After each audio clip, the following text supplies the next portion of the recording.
Well, bonjour. I must first thank Manuela for this very challenging invitation and to apologize for not being able to speak in French and for the perhaps somewhat awkward English in which I will try to do it. I think I need some help with this. Oh, no, it's fine. Sorry.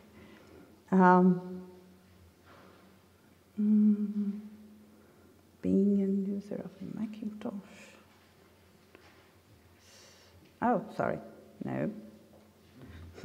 Well, I'll start. Yeah. Yes. Oh, no, you have to find mine. And... Yeah. Oh, sorry. Here? This one? No, it's on this thing. Ah, okay. Okay, MCS. And Paris. Okay. Yes, thank you so much. Sorry about that. Well, when Levi-Strauss ponders in his 1966 lecture, The Future of Kinship Studies, whether in the past he might have tried to dodge the issue of indigenous scientific knowledge by invoking unconscious processes of the human mind, and looks for examples of, as he says, theoretical thinking of the highest order among so-called primitives. He naturally finds it in those very learned Aboriginal elders whose, I quote, elegant solutions, such as the rules of bilateral, matrilateral, or patrilateral cross-cousin marriage, so well adapted to small, stable groups, far from being the recent outcome of unconscious processes, now appear to me as true discoveries, the legacy of an age-old wisdom for which more evidence can be found elsewhere. End of quotation. It seems significant that the knowledge in question refers to social relations. Not that Levi-Strauss did not recognize other examples of achievement of thought in its mythic mode. In his discussion of the Neolithic paradox in the first chapter of La Pensée Sauvage, as his discussion shows. But how such achievements might be linked to the close attention to social relations, to what we would call the social nature of the connections among the objects of knowledge, as well as those between knowers and what they know, is something I would like to pursue here.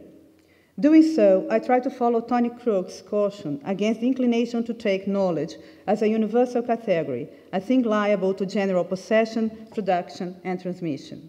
An inclination that may lead to a privileging of knowledge over knowers that makes difficult to see, makes non-evident, how persons may rest implicated in their knowledge as it goes about carried by others.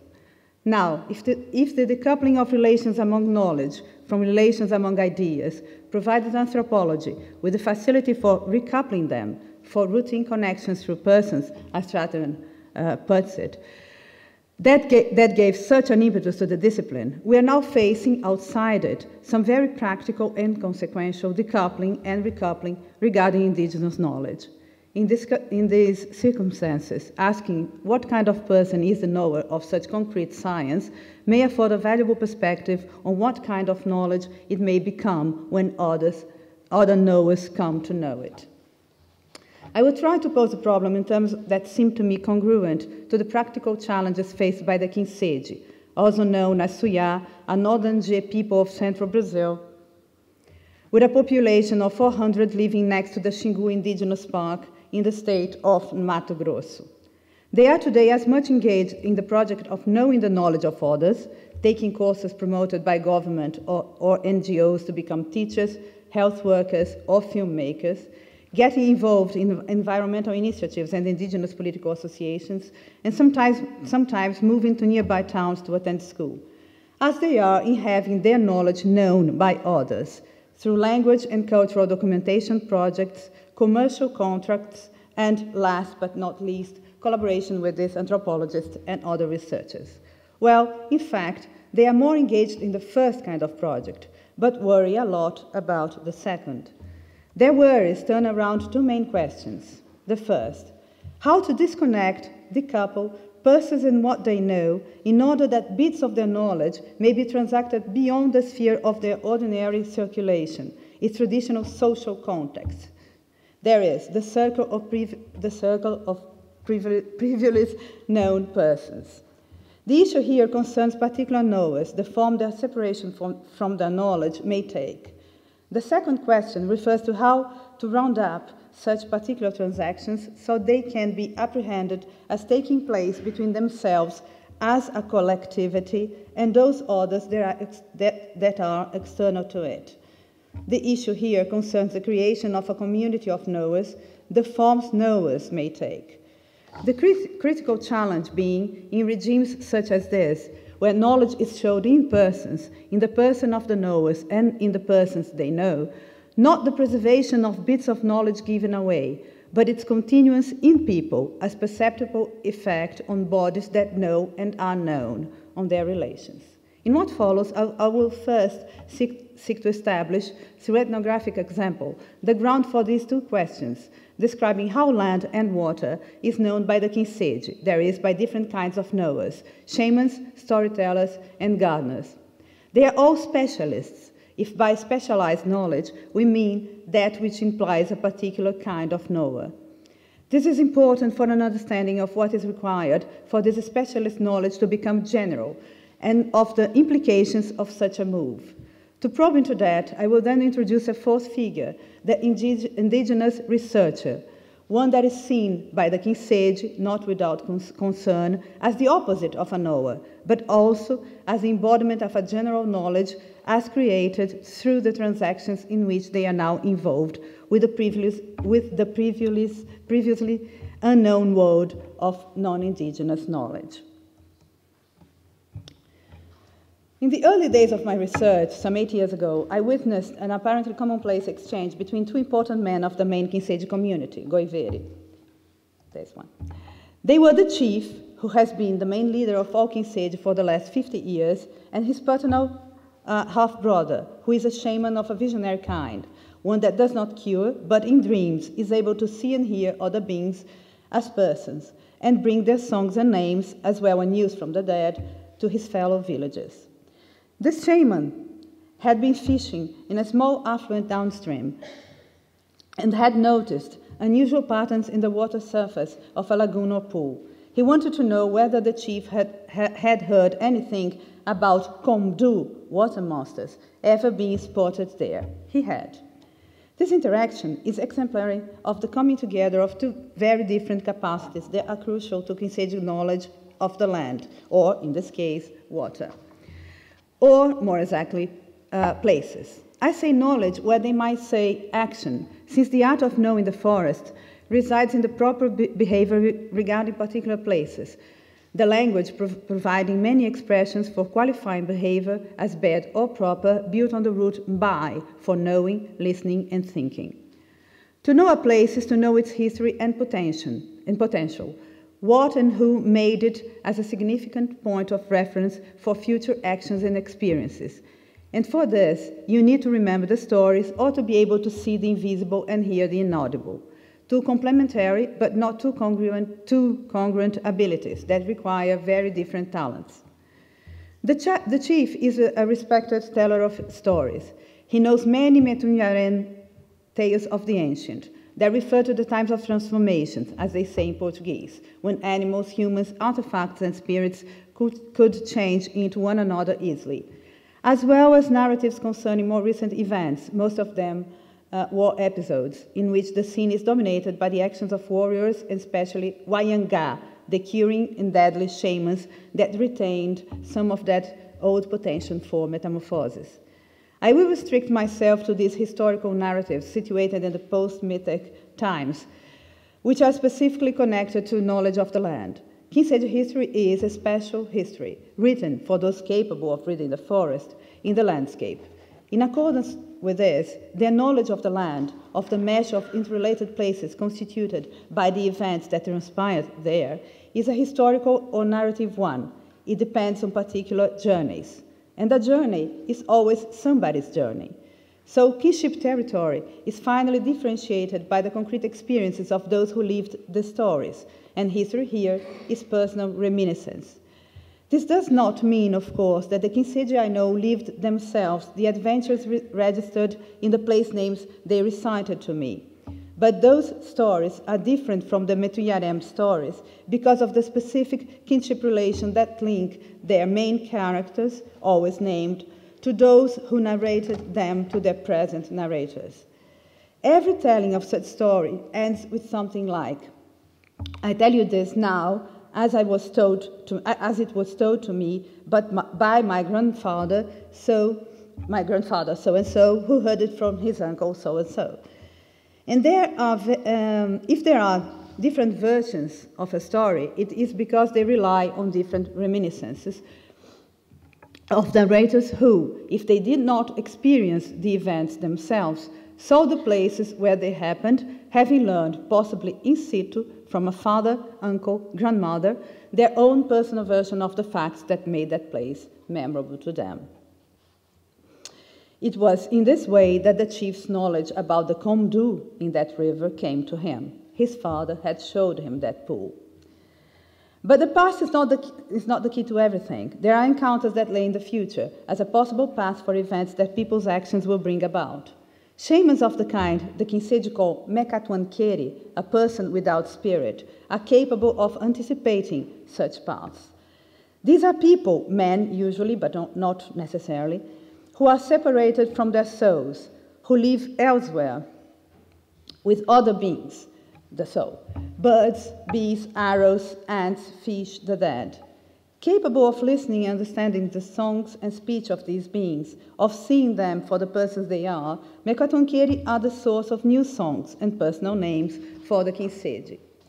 One knows he has become a Mekatuankeri, an irreversible condition, when he sees his own soul as in a mirror. The chief's brother was shown his in a dream by a bird some 30 years ago. Like other shamans in Amazonia, Mekatuankeri are ex-sick, or better, chronically ill people. This condition contrasts with that of a full, healthy, good human being, the living person, which could be said, perhaps, to be inwardly twinned as body and soul, Katuani, the two sides of every person united in a kind of lateral integrity, like that of our left and right brain hemispheres. The inspiration here is Roy Wagner's, without which no external relating would be possible, since the spirit, Katuani, also the interior of something, is the site of memory and intention that enable the sharing or exchanging of food, the thinking about that defines mutual care among kin. In contrast to that, Mekatuankeri is a figure with no inside, half absent, and so less socially complete. They have kin and live with their families, so this should not be taken in an absolute sense, but they are undoubtedly less related to other humans than they are joined to their other side, turned outside, and to the relations it makes. Theirs is a crucial ability when it comes to knowing the intentions of beings that make the population of a particular place. For among the various categories of place names the Kinseji have, those that indicate the presence of non-human collectivities or persons, Turuko, wild banana stand, or Rumswaku, anthill, seem to predominate. These animals and plants appear here not so much as resources to be harnessed, but as agents to be reckoned with. It could not be otherwise in a world where beings like those found in named sites and in site names, tree, birds, ants, bees, water turtles, bamboo varieties, see themselves as, and are seen by shamans as humans. Indeed, those mentioned are amongst the most potent musicians the Kinseji have ever met or heard. The very topographic features of places tend to be attributed to their secret agency, as is the case with the always shifting curves and channels of streams and rivers that were probably created by those magnificent water monsters.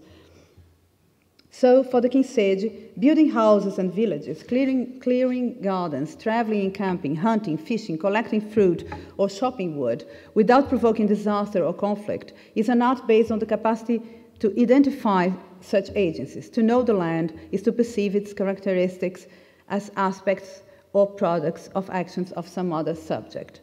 Some place names seem like hypotheses concerning the identity of these subjects.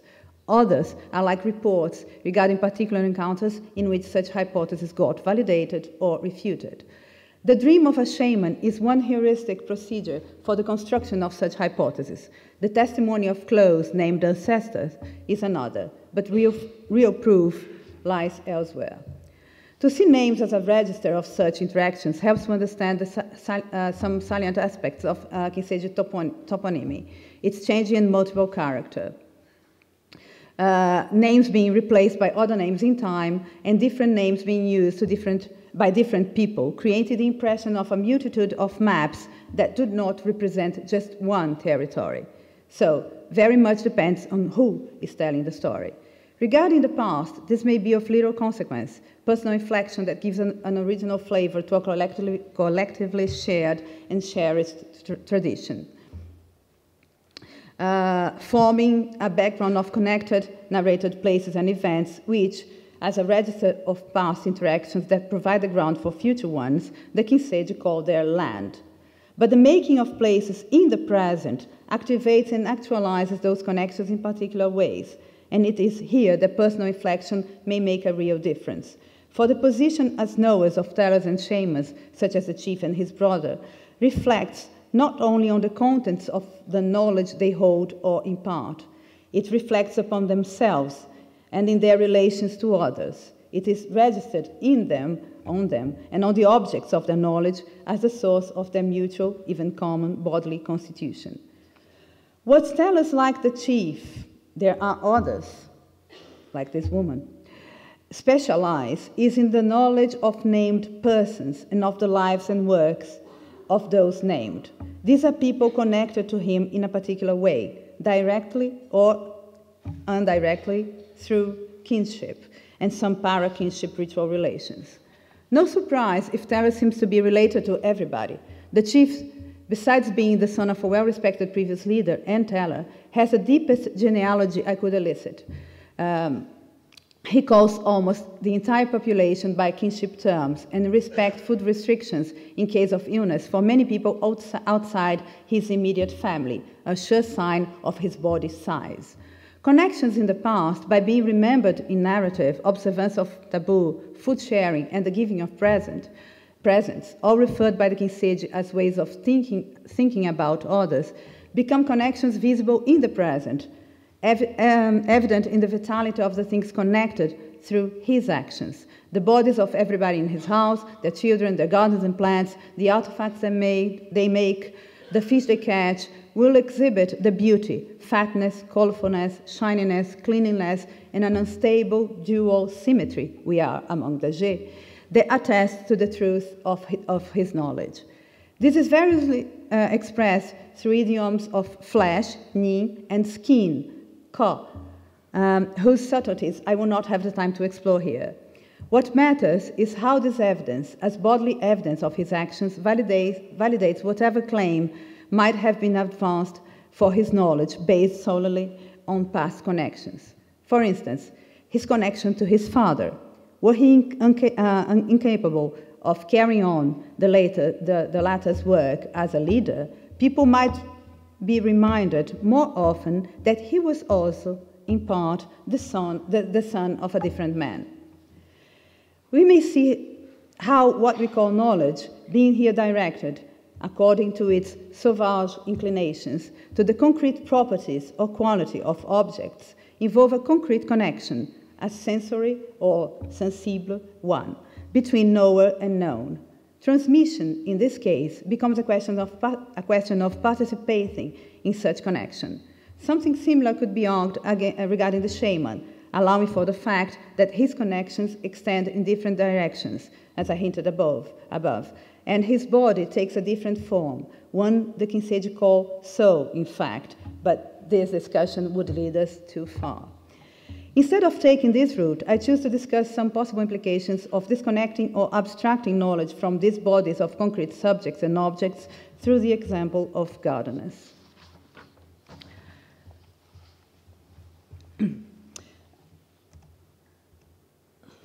Northern G tell a myth in which the origin of cultivated plants is due to a star woman that transforms into a South American opossum that reveals to humanity the secret of the maize tree, extensively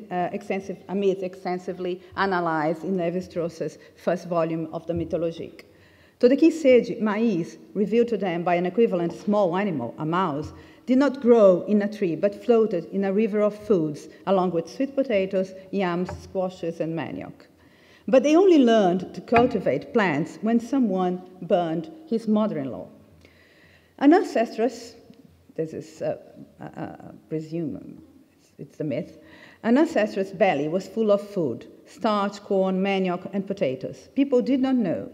Her daughter's son was hungry and cried. She asked him for a basket and started expelling the manioc starch through her anus. She baked it into cakes, and the boy found them very tasty. Every time he got hungry and cried, she would make him cakes this way. One day she got tired and told her daughter to ask her son-in-law to clear a garden for her. He made a big clearing. When the rains approached, the ancestress painted herself with urucu, went to the middle of the clearing and told the son-in-law to burn the vegetation. She taught him a song, saying it should always be performed before burning the gardens, as it still is. After that, he set fire to the bush. The woman exploded, and plants and seeds were scattered all over. From each part of her body, a different plant originated. From the head came rounded gourds. From her bones, the cupá, an edible vine. From the legs, maize. From her feet, yams. This correlation has consequences on today's cultivating practices. People with small feet should not plant yams because they will be small. Women with slender legs should not plant maize for similar reasons. People with curly hair are better planters of cotton. This is due to preferences each plant has regarding their planters. It seems they are influenced by affinities in bodily shape. Manioc plants, however, always planted by men, are capricious fellows. You never know if they are going to like you, so you experiment with them with different varieties, and if one doesn't grow well, you ask someone else to plant it for you. People know who is favored by which plant, and these persons may be asked to help in their relatives' gardens. If no one in a family is favored by a particular plant or variety, the gardener may keep planting it, just enough to have the seeds or cuttings available. He or she will then ask each son, daughter, or grandchild, as they grow up, to try and plant it, to see if the plant likes the child. Seeds are kept in gourds, but most cultivars are stored in old gardens, where family members may go to obtain the seed or cuttings from which to grow them again. The tie between planter and plant is said to be like that between parents and children. During the planting period, the gardener must observe the same restrictions on food and sex as during pregnancy. There were also special chants performed to make different plants happy and stimulate their growth. Many are now forgotten, as people are concentrating more and more on manioc only.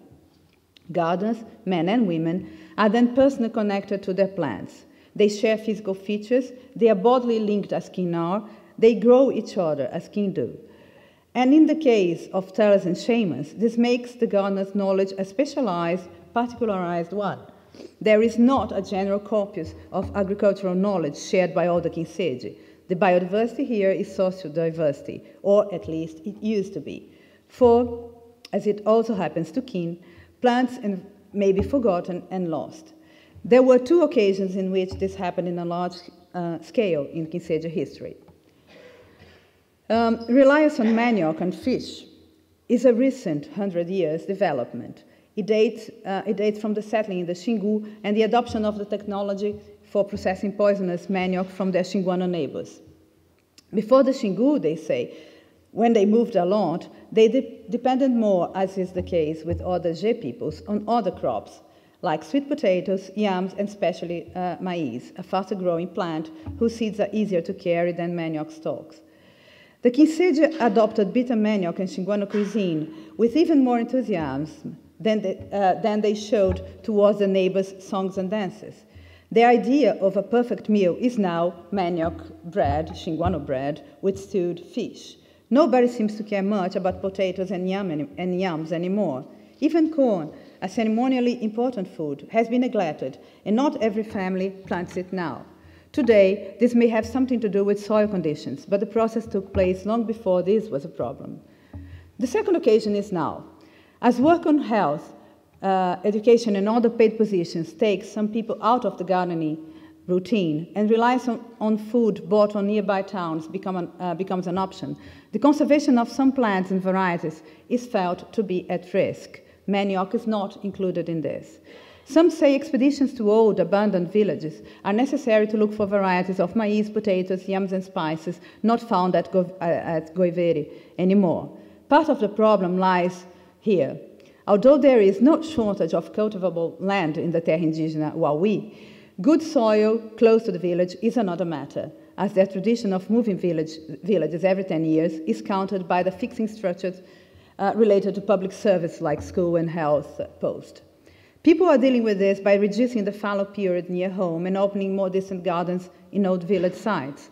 The rights to cultivate old gardens near or far rest first with their previous owners or immediate descendants. Over longer expanses of time, knowledge regarding who these were may become open to controversy.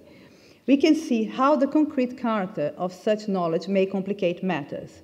Not so much because, being positioned, it would have its objectivity compromised, subjected to the play of conflicting interests, but because the criteria that enabled people to adjudicate between rival claims is being undermined by the failure to act. For one way to verify claims was to go ahead and plant the garden. Those who were able to obtain a good harvest were surely those who really knew the land. The seeds and cuttings they have were, of course, descendants from plants that liked those places, for they, the plants, know the land too. So, why are people failing to do so, to act? The Kinseji ask themselves that all the time. Take one of my best friends, the current president of the Terra Indígena do Xingu Association, an organization that brings together all indigenous peoples of the park. He's also the son of that shaman I told you about. He was asking me about the idea of registering Xinguano traditional agricultural systems via the National Intangible Heritage Program.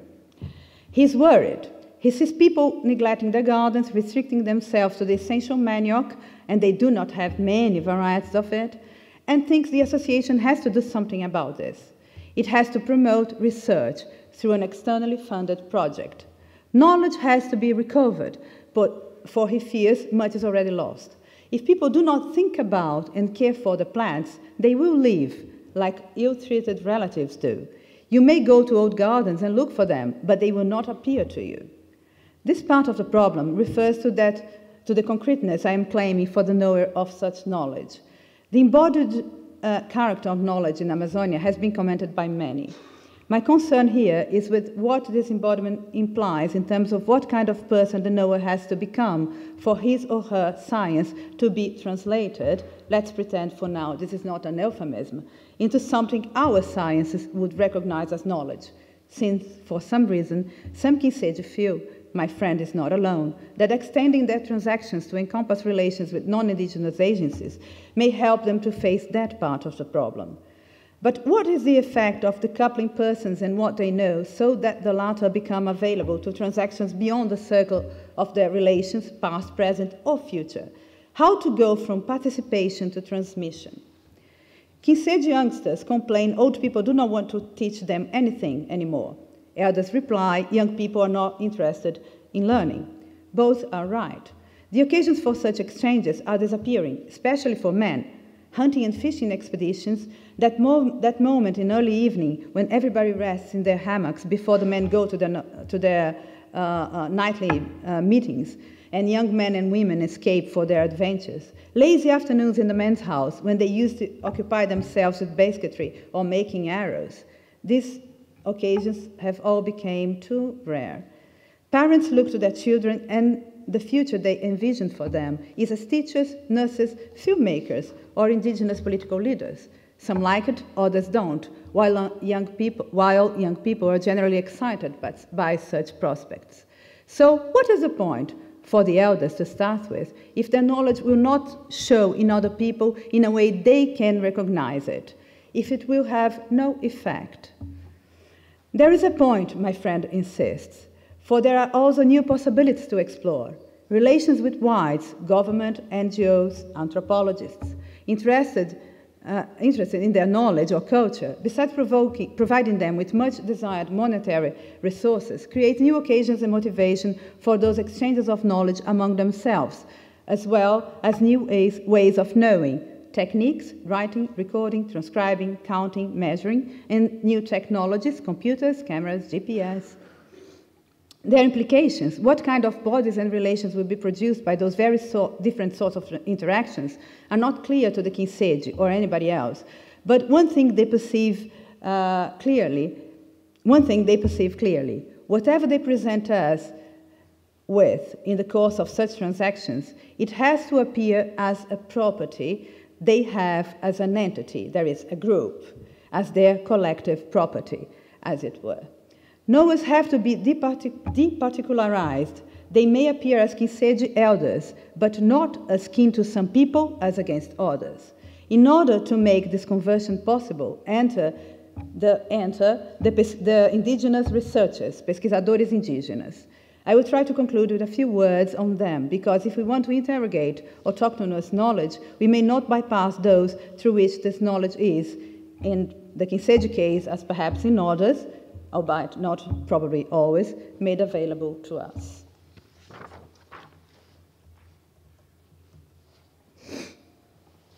At the Center for Research on Kinseji Culture, a dozen young indigenous researchers have been working on various projects for the last 5 years, with the express mission of interviewing the elders on all sorts of issues, including myth, song, ritual, language, kinship, and now places, and of recording, transcribing, and later translating into Portuguese the narratives, musical repertoire, and explanations. These exchanges have not always been easy. Although the association tries to adapt the work to traditional expectations, pairing, when possible, grandparents and grandchildren for the task, elders feel uncomfortable with the technical apparatus and, most of all, with the artificialness of the situation. What do you want to know this for? The researchers are no more comfortable. Asking questions directly requires an intimacy not everyone has with the elder he or her or she was assigned to. But they are managing. Bani, the oldest Kinseji woman and a suburb storyteller, after some hesitation, decided to let it go and talked freely to the cameras, to youngsters she does not feel very close to. If my own grandchildren are not interested, you may record this for whoever is, so they can listen after I'm dead. Freely? The uncertainty regarding ever being able to know the effects of these exchanges seems to impose some restrictions here. We must remember the concreteness of knowers, the concreteness of a subject position that is defined by a particular body, the outcome of past interactions that register their result in signs of physical vitality and health.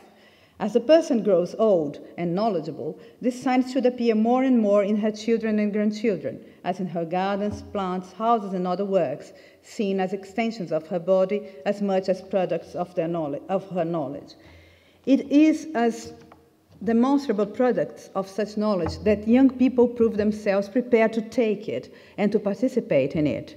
And it is these demonstrations the young researchers seem not too ready to make or be. This is not just because they are young. If they appear above all as non-knowers, this is related to the other things they are learning in school, through the projects, the internet. They are being deliberately constructed as mediators or converters, making different kinds of knowledge and ways of knowing mutually available. But what will they convert into? This is the important point for the Kinseji. They are even asking themselves whether they should convert into anthropologists. They do not have an answer and worry about how much participation in the knowledge of the whites will affect the young and change their bodies. They see the changes in their behavior already, but also hope they will do something good with it. Meanwhile, their status as non-knowers seems indeed appropriate to the mediating role they play. The knowledge they receive from elders tends to be vague and simplified according to this status, lacking in detail, profundity, and specificity, as it has to be if it must be devoid of its positionality or concreteness to appear as general Kinsegya knowledge, to be passed, transmitted to other non-knowers such as white people. If it seems sometimes too obscure, well, maybe that was on purpose. To conclude, I hope to have illustrated how, while our debate tends to center on knowledge, Kinsegya debate, and perhaps this applies to other peoples, centers on knowers. Following their lead, my plea is for us to pay attention not just to the knowledge transacted, but to the persons that appear as its cause and effect. We should follow those Aboriginal elders complimented by Levi-Strauss and try to devise more elegant solutions, better suited to the very extended and fluid groups our transactions on knowledge are generating or not. Thank you.